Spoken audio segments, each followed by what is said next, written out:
The college football experience possible 16 team playoff episode, says the Big Ten, on the Sports Gambling Podcast Networks, presented by WinBet. Bet $50 at WinBet and get $200 in free bets. Bet big, win bigger with WinBet. Head over to sportsgamblingpodcast.com/WinBet. That's sportsgamblingpodcast.com/WYNNBET to claim your free bets today. We're also brought to you by IP Vanish. IP Vanish is the official VPN of SGPN, and they're offering 70% off if you go to ipvanish.com/SGP. That's ipvanish.com/SGP. We're also brought to you by SGPN Discord. Yes, make sure to check out our new Discord server, the perfect place to interact and sweat out bets with the entire SGPN crew. Just go to sportsgamblingpodcast.com/Discord.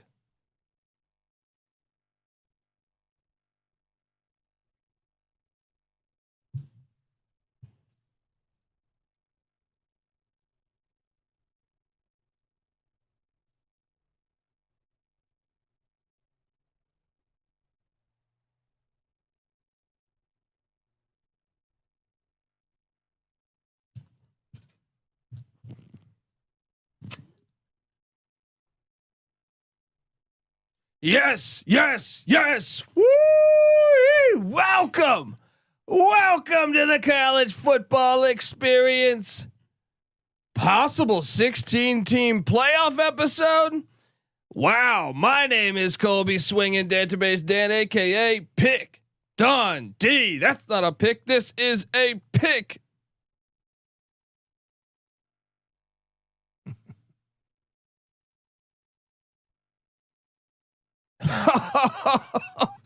You thought we're just going to give you more team previews. Those are coming. We're in the middle of breaking down all 131 teams in all the land, but we wanted to talk about this because it is pretty revealing. Multiple people have been talking about this within the Big Ten. So it's noteworthy. So it's emergency pod worthy. I am joined by my co-host. Give it up for former JMU Duke defensive back, the burrito eating, sideline kiss stealing, wheeling and dealing, Patty C in the place to be. Hi, yes.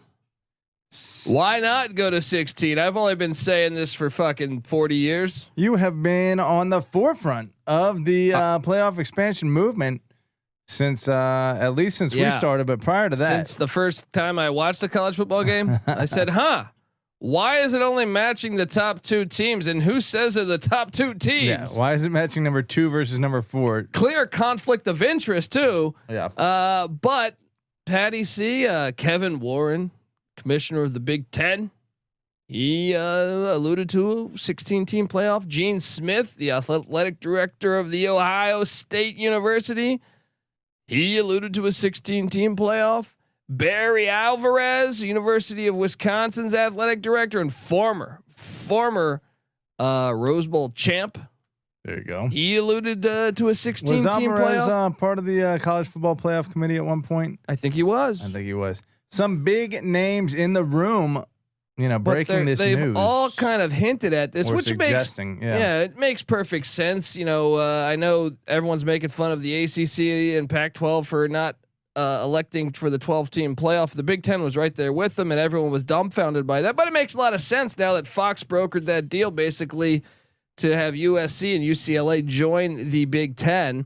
And now you're kind of at this point where everything is becoming clearer. Like Kevin Warren was basically snaking the grass if you're an ACC or Pac-12 fan, because the alliance, a handshake deal, but really he knew that basically the playoffs, the 12 team playoff by Greg Sankey and Bowlesby and Swarback was being referred to, I think, or being talked about. That was an ESPN only thing. Yeah, completely ESPN in control of the entire playoff. Everything. Yeah. So Kevin Warren, it makes perfect sense. There is that. Why not open it up to the open market? But that's humongously important for if you're of the impression that maybe ESPN, especially, aren't they part of the selection committee? Aren't they? Don't they determine the selection committee members to an extent? Yeah. I am sorry. I just got alerted that our sound bites. Why is that interesting? Well, my apologies on that. Our soundboard was not working. So let's just start from the top then.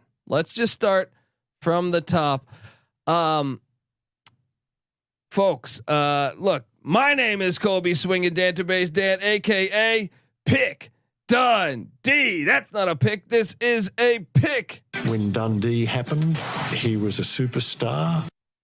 I smoke and I drink and I don't have stress and I'm healthy. Oh, there we go. Doing it again. All right. Part 2 edition. This is like Groundhog Day here. Look, I am joined by my co-host, former JMU Duke defensive back, the burrito eating, sideline kiss stealing, wheeling and dealing, Patty C in the place to be. Hi, well, and you hung in with the best college football team in the land. This is what I was trying to do. Soundbite was down. My apologies. But now we are rocking. Back in the saddle. We are back in the saddle. Shout out to 3802 letting us know in the chat that the soundboard was turned down. But what do you make of this nonsense, Patty C? What do you make of all this stuff with the possible 16 team playoff? So I guess 8 would be what, or I guess was I right in saying that ESPN was determining who was in the college football playoff committee, and as far as ranking the teams, the pollsters. I know they have a gigantic. I don't know if they are solely, but I know that they definitely have a gigantic influence on that. I believe, especially the bowl games. They are dictating where all the bowl games are going. Yeah, certainly their platform. They can use their platform, but Fox can do that presently too. Well, that's the downside. I mean, look, first, I am all in favor of. I think 16 is way better than 4, way better than 8, way better than 12. Yeah, but I want automatic qualifiers. I want, to me, all the conferences to be represented, which it appears that judging by Big Ten Media Day and SEC Media Day, no, they're just going to have their own. I think they're going to go outside of those 2 conferences, but pending on the years, that's the downside of it. Is, to me, I hate when you leave it up to the committee. Yeah. I don't trust that. Clear conflict of interest, and but I am more football is always a win. It is, in my opinion. So that's why Coach Leach, 64 team playoff. I am all fucking on board. First step. Right? Let's hop into this because I went back to all the way through 2010, and I guess the first question, Patty C, was: do you think a 16 would beat a 1? Because I looked at the playoff rankings / BCS rankings, mostly all playoff rankings, with the exception of 3 years. With the BCS, but do you think a 16 would beat a 1? I certainly think it's possible. I was trying to do this independent of you, just on my own today, because someone made an argument, and I was thinking, if we're trying to look at what the teams have accomplished during the regular season and use that as a predictive metric for what's going to happen in the postseason, you can't really be okay, well, the 16 team lost to the 1, so therefore that's what would happen in the postseason. They're ranked 16 because they lost to the 1, right? But when you get to the postseason, you're supposed to be okay, the 4 shouldn't beat the 1, but the 4 has won as many national championships as the 1. I'm not saying the 4 has done as well as the 1, and it shouldn't, but I think the fact that they have beaten the 1 shows on a couple of occasions shows that it's possible. I think it's definitely possible. Schedule manipulation to me is a gigantic ingredient in why I deem, we love college football as much as anybody, but why I've been saying for a long time that it's an ass backwards system. The best teams only play 4 away games a year for the most part. Yeah. And they don't really get a lot of back-to-back away games. Yeah. So I totally believe that when you will have teams outside of the top 4 winning the national championship. That's true too. I think within the first 5 years that will happen. maybe you can make a case outside the top 4. I completely agree. Well, this is 2 rounds of home games also being proposed here, which I do love that.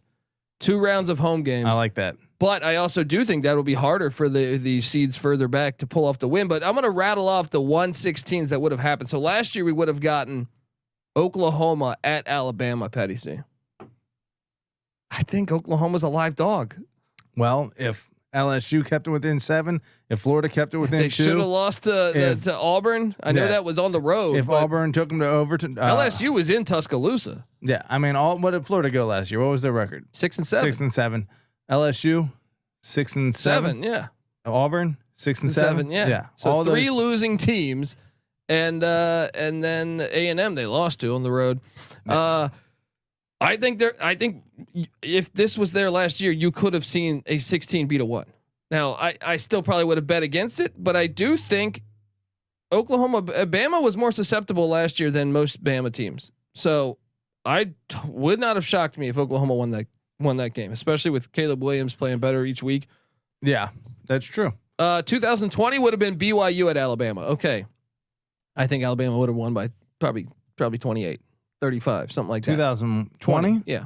Are we sure about that? I mean, BYU had almost an undefeated season. They got down to the 1 yard line. Go into Tuscaloosa. That's true. It becomes a lot. If you're a betting man, especially with Bama, anytime Bama is the 1 seed, yes.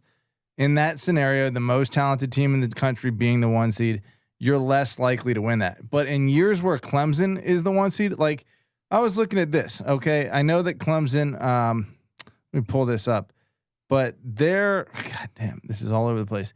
I'll pull it up in a second. But I on one of their championship years, they beat Louisville by 6. They beat Florida State by 3. They won another close game by 6. And the ACC. That's what I'm saying. Those Clemson years, I am totally buying in to the pos. I mean, NC State missed like 3 field goals that one year. Like NC State should have beat Clemson and then knocked them out. Yeah. Anytime like anyone but Bama is the 1 seed, then that makes the 16 seed that much more live of a dog against the 1 seed. Well, 2019 would have been Iowa at LSU. I think LSU would have, because that was the Joe 2019, Brady. Yeah. 2018 would have been West Virginia at Alabama. I think West Virginia would have got murked, right? Yeah. Here's the one where I think it would have been interesting. 2017, Michigan State at Clemson. Michigan State was the 4 seed. No, the 16 seed. The 16 seed. Yeah. Oh, and Clemson was 1. Yeah. Okay. That to me is one that's possible. I understand Clemson was really good, but I still think Michigan State was a great defensive team. Anything could have happened there. If I believe that Clemson team lost to Pitt, who was very similar. Narduzzi came from Michigan State with with D'Antonio, right? Yeah. If anything, Michigan State has more talent on their roster than Pitt typically, and more talent than most of the other ACC teams. Yeah. West Virginia at Bama again in 2016. That's a shellacking. Yeah. Here's an interesting one. 2015, Oklahoma State at Clemson. That's what I'm talking about. That's what I'm talking about. And look, guys, if one game in the first round, just like it is in the NCAA tournament, 1 versus 64, they've got it dialed in. So it's like, okay, it's a real small chance that the 16 team beats the 1. But guess what? 2 versus 15 happens pretty much every year. Yeah. Well, no, I don't even think. I mean, starting to more and more. But that's the thing. That's the thing that I think all conference winners should have. That's why I think your 1 seed should be playing the MAC or the CUSA champion. You should have some type of committee ranking the conferences. And last year, let's say, Northern Illinois is playing Alabama. I know that blowout. People will say that's going to be a blowout. That's unnecessary. Well, that's happening anyway in the regular season. Yeah. If anything, they're playing a worse MAC school, so you might as well just have that game happen. Yeah. Right. And it's a ton of excitement around these small towns. And I also believe there would be certain years where I just think it makes more sense to have the conference winners. Yeah. Because I think it's going to get you're going to have a lot of arguments. There are a lot of reasons why having the group of 5 conference champions is more appealing and better for the sport than having the 16th ranked team. Yeah. they probably haven't already played some of the better teams in the top end of the rankings. Whereas teams like in the Power 5 that are ranked 10 through 16 already have, and that's why they're 10 through 16. But you like last year we had, and we could do this a bunch. But at the end of the conference championship weekend, you have Louisiana sitting there at 12-1. Well, that's what I'm saying. Is you have a clear. I've said this forever. Texas and Miami and teams that get the benefit of the doubt. I mean, you could have like an 8-4 Texas. I'm going to bring this up. We have 8-4 Arkansas above Louisiana last year. Yeah, that's ridiculous. To me, you go 13-1, and your only loss is the first game of the season. Yeah, and you beat a Power 5 team. Yeah. I find that ridiculous. But hold on. So the other one, Oklahoma State at Clemson. I'm all in that probably could be an upset. You know what I mean? Like that's a dogfight. What year are we at now? That's 15. Okay. 2015. 2014 would have been Missouri, Alabama, Pinkel against Saban. I don't know that they played in the regular season. I should pull that up. Let me quickly look at 2014 Alabama schedule. But I totally believe with this format, even though I like I said, I want to take the committee out of this. Yes, have a committee for your 6 teams. I want 10 conference winners. I want something matter of fact. You know what I mean? Like we can't dispute this. Yeah. But hold on. Alabama did rail them in the SEC championship game, 42-13. But how much different is that than some of the 1 versus 4 games we've seen so far? Well, and you got to remember that they wouldn't. If they were ranking these, much like in college basketball, they try to avoid the rematch. Yeah. Right. So they probably would have put Missouri at 15 and the 16 team or the 15 team at 16. I don't know, but LSU at Florida State in 2013. Petty C, come on. Yeah, well, Florida State was the one. They won the national championship that year, BCS, right? But LSU, I mean, Florida State was playing nobody in the ACC. That's a game. That is a game. That 16 seed could have won, right? 2013. Yeah. Let me see what LSU was 10-3. How did they do against Auburn? They beat Auburn 35-21, and Florida State needed the last play of the game, right? Yeah, to beat Auburn. Yeah, dude, come on, that's a perfect example. 2012 would have been Nebraska at Notre Dame. Notre Dame was the 1 seed. Notre Dame was highly overrated. I think Nebraska could have won that game. Yeah. Nebraska was 10-3. It was Bo Pelini's team. 2011 Georgia at LSU. Well, Georgia was the 16. Yeah. See, wow. Yeah, of course. And then 2010 Alabama at Auburn, Iron Bowl. How great would that be too? Actually, 2011 we did see Georgia LSU. It was a stomping in the SEC championship game. So scratch that. Yeah. What was that score? 42-10. Damn. 2010 Alabama Auburn at Auburn. So you would get the Iron Bowl again, right? Yeah. With higher stakes, which I think is a win. I know most people would say it would devalue the first one. Well, the first one got Auburn to play the home game, right? Let me see what that was. That was Alabama lost to Auburn in 2010, and they maintained the 1 seed. No, Auburn had the 1 seed. Auburn was the 1 seed. Yeah. So it's Bama. It's the 16 seed. They're playing at Auburn. Wow, and Auburn won that game 28-27.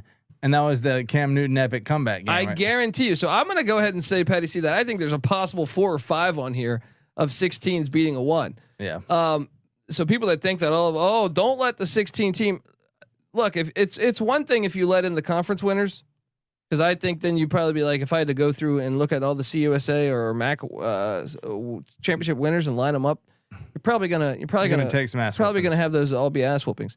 But this is opening a brand new can of worms. Another thing that I think would be fantastic though is some of these other matchups you would have. Like you would get a Civil War matchup in the playoff. Oregon State. Yeah. One of these years. And I had it as Michigan State in the first round of the playoffs. So imagine college football would be thriving. And then you imagine 2 home games. I think that would be absolutely fantastic. But a new flavor for people to get used to, I think, is having a rematch. I mean, we've had it for a while. Kill the bowl games. Yeah. I've been saying this for fucking 20 years, 30 years. Yeah. Kill the bowl games. If you're killing all this other tradition, if you're killing USC, Stanford, if you're killing the backyard brawl, if you've essentially killed the Rose Bowl at this point, then you have killed bowls. Rid of them. Yeah. Get rid of them. I mean, it's so obvious. Like, I could care less about the fucking bowl games. No one does. No one has cared about those. It's just, it's a football game. Oh yeah, we'll watch. You know what I mean? Yeah. But I totally think that there'd be a lot of 16 seeds that would actually pull off the upset, Petty C. But I am scared that like we alluded to, I can pull up. Let's go year by year here. I know last year you already made the point that Louisiana would have been left out. They would have won their conference and had just one loss on their schedule. See, that's ridiculous to me. Because if you're putting in teams that have lost 4 times, and I understand you can make like Wake Forest was 11-3, Louisiana was 13-1, right? If you're going to be putting in teams that will lost 3 or 4 times, over a team, I don't give a shit. You're playing FBS football. I still think they deserve that shot. Especially if you have a 16-team playoff. Well, and especially because like part of the reason for the playoff is because you have 130 teams, and like what happens with these group of 5 teams is usually they're just ruled out by the committee and never actually given a serious chance. Well, and that's kind of what this expanded playoff should provide, is these teams an actual chance to prove themselves in a high stakes setting. Preseason rankings, they start off against them. Yeah. You know what I mean? Like they have to actually earn their way. Where meanwhile, if you're fucking, I don't know, one of these schools, if you're Oklahoma State and you go 8-4, well, you started in the top 10. Yeah. So you're kind of just floating there the whole season. Yeah. I mean, I think that the number of teams that, you know, in the group of 5 that would play better than their expectation, that, you know, like a 12, what are some of the great FCS teams that or group of 5 teams that we've seen? Boise, TCU. I honestly UCF, think Cincy. Yeah. I mean, you can go on. I mean, Tulane went undefeated in 98. BYU's had some great years. Back to TCU had some great years before they were in the. Yeah. I mean, you can go on and on and on like each year. Marshall, I think, had a 13-1 season, 14-1 season, something like that. Yeah. Each year there's that's what I think they're missing out on here. And I hope that, look, I want 16. That'd be great. But I just think that it needs to be a merit system. It needs to be. I'd prefer the BCS because it doesn't have the. I get it. It's still going to be a bit jaded with the strength of the schedule, but I think you cannot have people from the SEC and Big Ten and these other conferences calling the shots because they're going to call for their own people. Yeah, the less of a committee, the less of a subjective, kind of opinion-based decision that you can put into place, the better.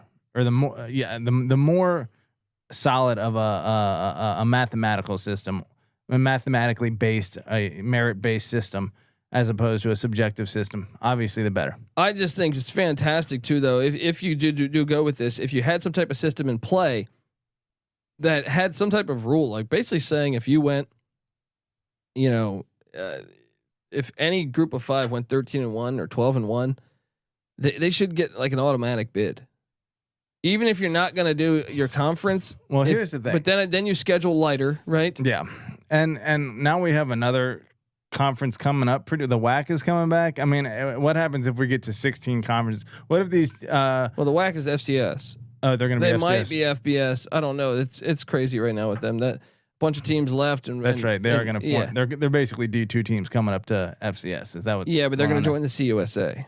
So okay, I don't know that the WAC was trying to go FBS, but it seems like that might have fell apart right now. Well, I think with access for any conference champion, you're going to see probably a bit of an effort to go to a conference that the path is going to be easiest for some of these teams to get into the playoffs. Well, not if you have, like, to me, I think if you do have some type of system, not people like the BCS, then you'd want to schedule aggressively to get yourself up there. Well, if you're going against a weak schedule and from the start, then it's fucked. You're a little bit fucked. But I'm saying, well, no, what I'm saying is like if you can just schedule a weak schedule and then win your conference championship and get into the playoff based on that, I would think. I mean, Bronco Mendenhall is out there saying, "I want our scheduling model to be the least hard games possible. I want 12 easy teams on my schedule." He's out there saying that. Well, that's because he's saying that because he's probably looking at what the powers are doing. Of course. Yeah. And so that's what I'm saying though, is that's only going to encourage that a little more. I think that's a potential drawback. I see of the conference winners of conference champions being, I don't think so, because if you had because then the next round. Well, the problem is the money drops for you, which is just as big a factor, for a lot of these schools. No, but I'm talking about like the outright bids would be off strength of schedule. So you would want to cover your ass if you're Virginia. You're saying I want to schedule aggressively in case I don't win the ACC, so that I can if we're right there. Yeah. Our strength of schedule might get us in. Yeah, sure. There's definitely, I think that's true. I think you need a little bit of a mix of conference champions and some subjectivity, some at-large bids, which would have to be pretty much determined by a committee, unless you could think of a different way, or someone could think of a different way. But I think if you had 16 spots and 10 of them were determined by conference champions, and you had enough wiggle room for 6 at-large teams to make it 2, I think that's great. 3802 in the chat says, I even want the Big Sky represented. Make it points based. It would take the underhanded tactics, getting the big boys in. Yeah, I mean, I do think you could do that. I mean, there's many ways to do this, but unfortunately, I do think that ship kind of sailed, and now the Big 12. I'm not the Big 12, the Big 10 and the SEC will call the shots. I just hope they don't, because that's what's going to be hilarious is if they do the 16 team playoff and Louisiana's left out and they're 13-1, and your national champion is say 10-4.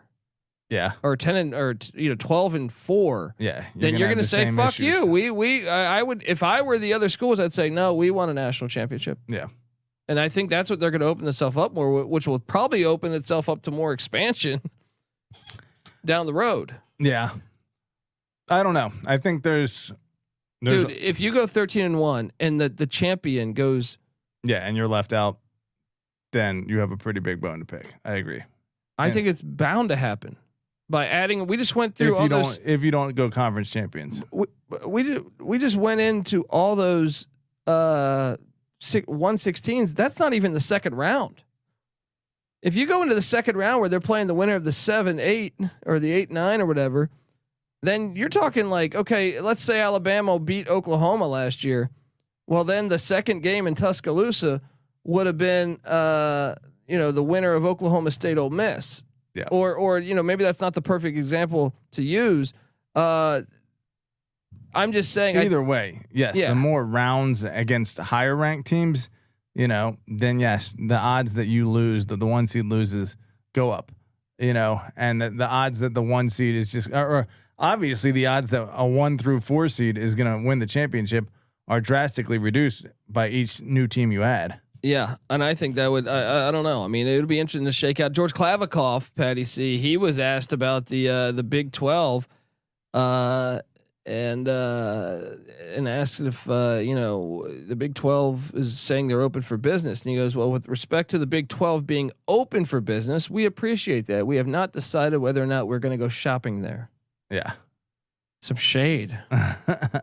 Some shade. It's pretty bold to think that, he's got the upper hand, I guess. Well, TV ratings, if that's the thing, if that's he driving does. it. I don't know. I mean, it's a crazy scenario here, but I don't know. I just wanted to talk about the possible 16 team playoff that we got going here. Anything else you want to add to this? I mean, I do think there's a great upside. Even with this, I'd be furious if I was Louisiana or Boise State or something, but I do think more games is always better. And I've always thought they've undersold the college stadium environment. Yeah. Like that is your selling point, and you guys have ignored it for these stupid bowls for so long. If you would like to give you an idea, last year's playoffs would have been like this: Oklahoma at Alabama. Yeah. Right. So I'm gonna go. That game's awesome. Yeah. The ratings would be through the fucking roof. Yeah. You would have Iowa and Michigan, a rematch.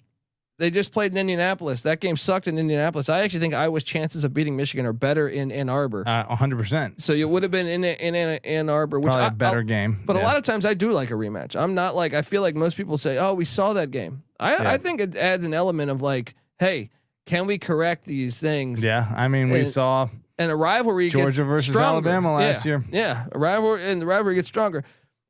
Oregon would have went to Athens. Hey, they're playing week 1 this year, and they're playing in a stupid Mercedes-Benz stadium. This would have been fantastic to see in the playoffs. Oregon was went to Ohio State and won. And their one loss was a questionable loss. I'm sorry, their one they had 2 losses in the regular season, but was at Stanford when Joe Moorhead wasn't even eligible to come to the game because he was in the hospital. There's their offensive coordinator, and then there were some questionable calls. Yeah, so they might have been in had it not been for that. So we get to see them play between the hedges. That would have been fucking awesome. Yeah, BYU at Cincinnati. Can you sign me up for that? That's all day, right? Yeah. Pitt at Notre Dame, and the winner, and this is in December. So how awesome would it be to see these football games going on? I've always thought these bowl games suck. They're all down there, and it's an advantage to the teams in the South, right? Yeah. Or in LA. How great would it be seeing December games in Ann Arbor, in South Bend, and in Cincinnati or Columbus, Ohio? So Pitt at Notre Dame, and the winner would play at Cincinnati. Yeah. Well, I mean, that's amazing. What I think, having that conversation, I was talking to some guy who, went to the Big Ten championship game, and they were talking about how all 4 of the, or 4 out of the 5 Power 5 conference championship locations are in domes, and he's all for it. He prefers the dome for the championship experience where he doesn't have to worry about cold weather because he paid $100 and traveled. It's like, dude, that's the kind of guy we need to stop appealing to, right? And we need to start. People are the casual fan is kind of just a follower. And like, if 4 out of the 5 conference championships are in domes, they're going to say that's where conference championships and playoff football is held. But if you just put not historically, right? Not historically. If you put them out in the cold, then that's the kind of fan that'll also be like, oh, I actually like it out in the cold. It's so much better. It's because that's what they're exposed to. That's what they just take what the practice is, the accepted practice. So you got to make that the accepted practice. Shout out to Patty Pancake who says Colby Dan is the people's champion. Glory be. Yes, I mean, look. So and some of the other matchups would have been Utah at Ohio State. So instead of in the Rose Bowl, which I don't give a fuck about the Rose Bowl, give me that game in Columbus in December. That's awesome, right? Michigan State at Baylor, and get this: if Michigan State won that game, they would have played in Ann Arbor. Come on, yeah, this would be fantastic. Oklahoma State at Ole Miss, that'd be fun. That would, exciting brands of offense traditionally. I know Oklahoma State was more of a defensive team last year, but come on, these games would have been fucking fantastic. They even if they give us 16, and I still am going to be mad that like I said, Louisiana or Boise State's fucked over. Yeah, that's still awesome. That's still way better than anything we've had in college football ever. Yeah, I agree. And call it what you want. I guess you could say the regular season, but we've said this a bunch. Like, the gauntlet is part of what we think makes a champion, and the fact that some of the teams during the regular season face much more of a gauntlet type scenario than others, just because not only do they have the power to schedule who they want, they have less conference games, and their conference is doing them favors by giving them less of a gauntlet situation. Then you really need to put them in that situation to determine if they're really the champion. Right. Yeah. And that's I look, I'm all on board. And I actually think it would open it up. I think eventually you get to 24, because I do think you would have, what happens if a fucking Sunbelt team is a 13-1, and they're left out. And I just think it'll work itself out then. Yeah. So I mean, it's almost like college basketball is various ways to kind of, they put them through different tests. They put them through the regular season test, then they put them through the conference tournament test, and then they put them through the NCAA tournament. And each of those distills in those various settings who the real champion is. And that doesn't happen so much in college football. You put them through the conference test, and then boom, you put them in this tiny little 4-team field, and it's like, whoa, there's so many questions, that aren't that it's not equal. Well, and you don't schedule aggressively. We want to see more scheduling aggressively, and I do think this is a way, because if you're sitting there at some of these teams are going to be 8-4 that are getting in there, right? Yeah. Well, guess what? If you're you don't know which team it's going to be in the beginning of the year. You're saying, if you're Ohio State, if you're saying Iowa, if you're saying whoever, if you're Minnesota, you're sitting there saying, well, shit, we got to put some meat on our bone in case we lose some of these games that we're still covered. Yeah. To get in. It will be interesting to see what gets rewarded more. I mean, I think that could be a double-edged sword. Some teams will try and take meat off the bone so they can be 11-1, at the end of the regular season and a shoo-in for one of the playoff spots. So they think, or some teams, I think that's kind of up to the committee to determine. But so far, it's been that they prefer teams with less losses. I think that's the first most visible metric that people see. And so I think that actually discourages harder scheduling. Agreed. And I just think in general, let's talk fandom of the sport, pulse of the sport. Yeah. This 10-year composite or 11-year composite would have, you would have had teams from pretty much all over the country here. You would have, yes, some of your smaller schools got fucked over. Like Houston should have been in a couple times. Boise should have been in a couple times, and they were not given the love that they deserved. But I'm talking, you do have West Virginia making 2 appearances. You got BYU making a couple appearances. You got UCF making, I think, 3 appearances. You got the Missouri Tigers. You got Nebraska. You got Oregon State, Colorado. You have Western Michigan and Northern Illinois would have made this. Yeah. Not only Kansas State twice. Yeah. Yeah. Not only does their inclusion increase interest and investment from their fan bases, but the fact that the other teams in the tournament are put through the ringer, that opens the door for them even more in that setting, in the large playoff setting, to make their way through it with the Cinderella run, if you will. Yeah. And so I think that definitely creates huge investment from the whole fan bases. Whereas I think you're seeing a lot right now, disinterest for all the fan bases outside of I think there's some that don't like college football because of the system. Yeah. That are probably big NFL fans. There are lots of fans. So to me, you start playing. I went through this composite, and Stanford had fucking 4 games. 4 games. I think 2 or 3 of them were home games. So, and that's not even including a possible second round if they won their first round. That's gonna hit. These people. I when I was bartending, I remember I talk about this all the time. Yeah. I would have customers come in, especially on the West Coast, and say that they didn't feel like they had a fair shake at it. They're like they don't invest in the sport because it's not fair to them. Yeah. So to me, you'd be waking up way more fans, and I just think it would be fantastic. They have created barriers to gain access to the highest level of the sport.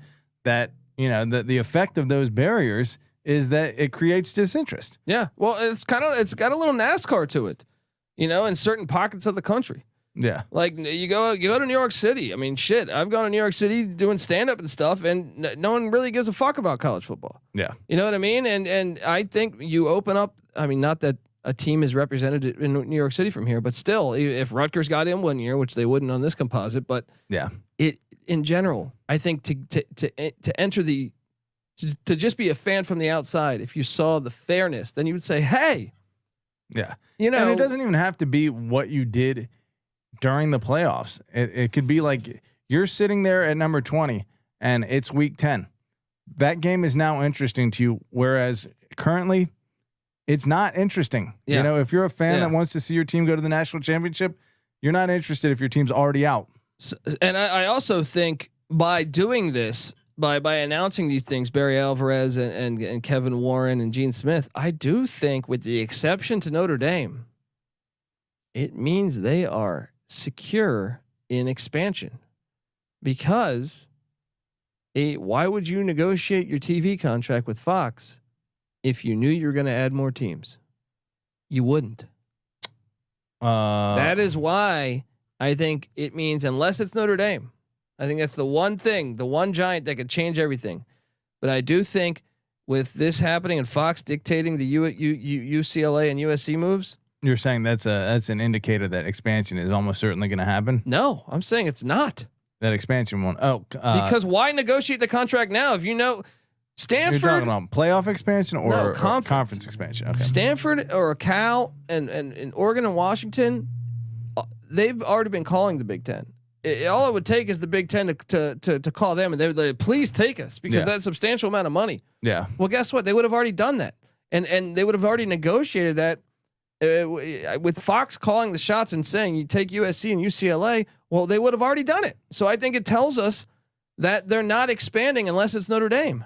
Interesting. So you think Fox's move was just, hey, let's even up the playing field to an extent by snagging UCLA and USC to counter the Texas Oklahoma pickup by the SEC, and then they see themselves kind of equal, and they say, hey, from here, let's expand this playoff. You guys take 8 games, we take 8 games, or we cover 8 games, and we don't need to expand anymore because we have equal power to you. Well, I just think when you're negotiating your TV deal, why, if you knew you had ideas for Cal and Stanford or Washington, Oregon, wouldn't you have already pulled the plug, knowing that they would come right now? That's true. Knowing that they would come right now. I don't really understand. Like, I agree with you. That's been my question from the beginning. Is like, why wait on these teams? That's my point. That's why it makes me think that for sure, unless the pack, maybe 10 years down the road, maybe that changes. But for right now, moving forward, for a little bit of stability here I don't think they're adding unless it's Notre Dame. Notre Dame could be the one thing Anyone that would will add Notre Dame if they get the opportunity. Yes. Yeah. So I don't know. We just wanted to do a quick episode here. I 16 teams. Fuck it. Let's do it. Better than 4 this invitational. That's what's crazy though. It'd still be an invitational. No guidelines. Yeah. I want guidelines. All right. Can we get some guidelines? Well, I really want to. I'm going to do a deep dive. I want to see how many conference. I know that, for all the reasons we just talked about, especially fan investment, including all of the conference champions is preferable, and probably from a fairness standpoint, it's preferable. But among competitiveness, what is the cutoff, or what is the least number of conference champions we could have where we would be satisfied? I'm guessing with 8 conference champions, like the top 2 group of 5 conference champions in any given year would be a must. I think you would need at least 8 conference champion spots for us to be like, okay. One thing I think we need to highlight on though is the East, the bias against the West Coast. You know what I mean? Like that is something growing up on the East Coast, I always thought it existed then, but then moving here and then I think the Mountain West has been better than the AAC several years lately. Yeah. And I don't think they get that respect. And I think the Pac-12 is better than the ACC. I 100% agree with you. So, and they don't get that. And especially from a Heisman point of view, this shit's been going on forever. When you consider that the Mountain West is like several state flagship schools in the Western, part of the United States, and the number 2 schools in that part of the United States. Whereas, some of the AAC teams are like the 4th, 5th best team in that state, then it should be, those teams should be probably a little better, and they are.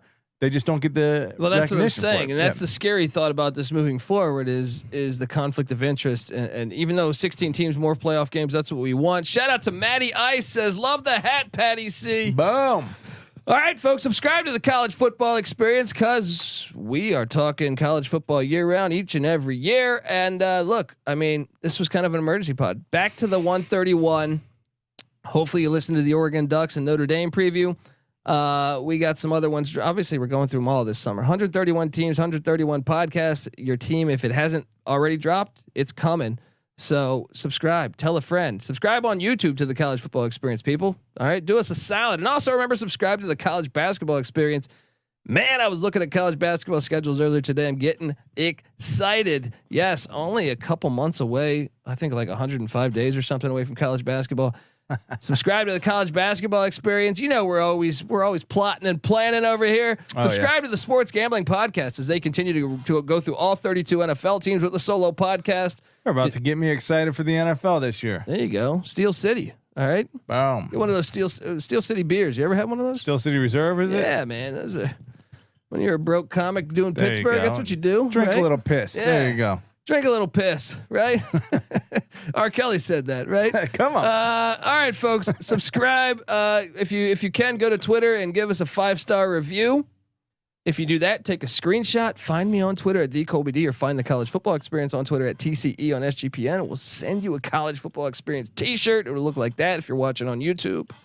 Patty C's on Twitter at PattyC831. NC Nick's on Twitter at NC_NICK. We are the College Football Experience and College Basketball Experience. Subscribe. Tell a friend.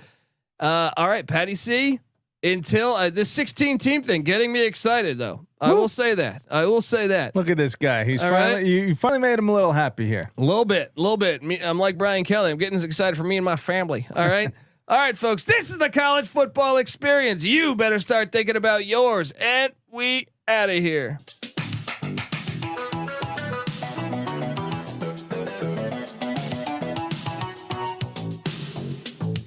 didn't come here to study. I didn't really study. It sucks. It really sucks. Get the Olympics. Doesn't matter who wins because they're all losers. It's easy to see a tide turn. Hello? You play to win the game. You don't play to just play it.